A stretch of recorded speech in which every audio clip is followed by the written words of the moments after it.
राज्याच्या गृह विभागामार्फत राज्यामध्ये तब्बल 16,000 पदांसाठी पोलीस भरतीची प्रक्रिया राबवली जाते। यासाठी राज्यभरातून म्हणजेच विविध जिल्ह्यातून तब्बल 16 लाख अर्ज जे आहेत ते दाखल करण्यात आलेले आहेत। पुणे शहर पोलीस भरतीसाठी देखील 1,85,000 जणांनी आपले अर्ज जे आहेत ते दाखल केले।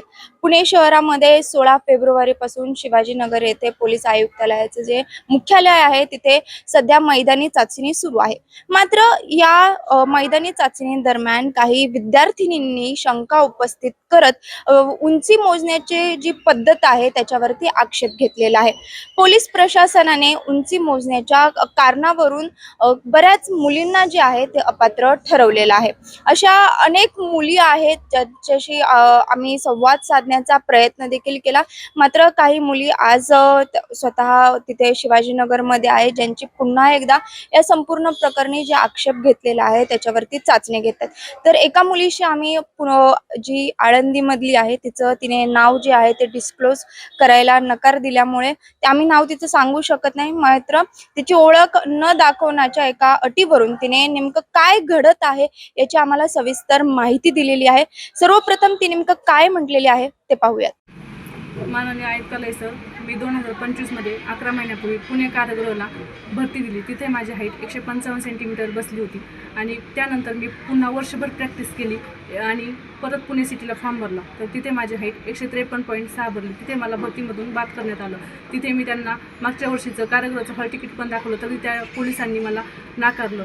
माझी एवढीच मागणी आहे की माझ्यासारख्या अनेक पोरी आहेत की ज्यांच्या अनेक जिल्ह्यामध्ये हाईट बसल्यात आणि पुणे सिटीलाच त्या अपात्र ठरल्या आहेत। मग पुणे सिटीलाच का हाईटमध्ये अपात्र ठरत आहेत मुली? आणि माझी एवढीच मागणी आहे की अशा अनेक मुली आहेत की ज्या अनेक जिल्ह्यामध्ये ग्राउंड देऊन आल्यात आणि पुणे सिटीला ग्राउंड देण्यासाठी आल्यात आणि त्यांना हाईटमधून बाद करण्यात आलं आहे। माझी मागणी एवढीच आहे की त्यांना ज्या अनेक जिल्ह्यामध्ये त्यांचं फिजिकलचं जे सर्टिफिकेट असेल किंवा काही पुरावा असेल त्या बघून त्यांना अजून एक संधी या भरतीत द्यावी, एवढी मागणी माझी आयुक्तांना आहे। एकंदरीतच विद्यार्थिनींचा असा आरोप आहे की जर उंचीवरून अपात्र ठरवत असाल तर आम्ही इतर जिल्ह्यात देखील आमच्या उंचीवरून आम्ही पात्र ठरतो, मग इतर जिल्ह्यात आम्ही पात्र ठरत असेल पण पुण्यात मात्र आम्ही अपात्र ठरत असेल तर कुठेतरी याच्यात पोलीस प्रशासनाचं काहीतरी चुकतंय का असा प्रश्न या सगळ्यातून उपस्थित होतोय। दुसरी महत्त्वाची गोष्ट ही आहे की ससून सारख्या शासकीय रुग्णालयातून हे प्रमाणपत्र आणण्यात आलं होतं, मात्र पोलीस प्रशासनाने हे प्रमाणपत्र जे आहे ते नाकारलेलं आहे। त्याच्यामुळे शासकीय रुग्णालय की पोलीस प्रशासन कोणाचं मोजमाप खरंय असा प्रश्न विद्यार्थ्यांनी विचारलेला आहे। त्यामुळे एकंदरीतच ज्या विद्यार्थिनींना अपात्र ठरवलं गेलेलं आहे त्यांचा पुन्हा एकदा विचार करण्याची मागणी जी आहे त्या विद्यार्थिनी जे आहेत ते करताना आपल्याला पाहायला मिळते।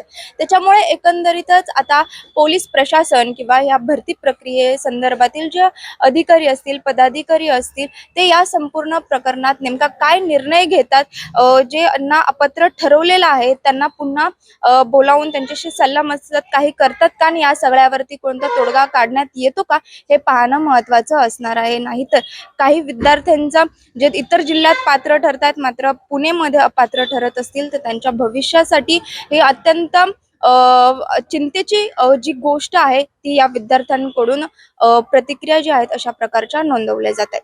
शिवानी लकडे, टाइम्स ऑफ महाराष्ट्र, पुणे।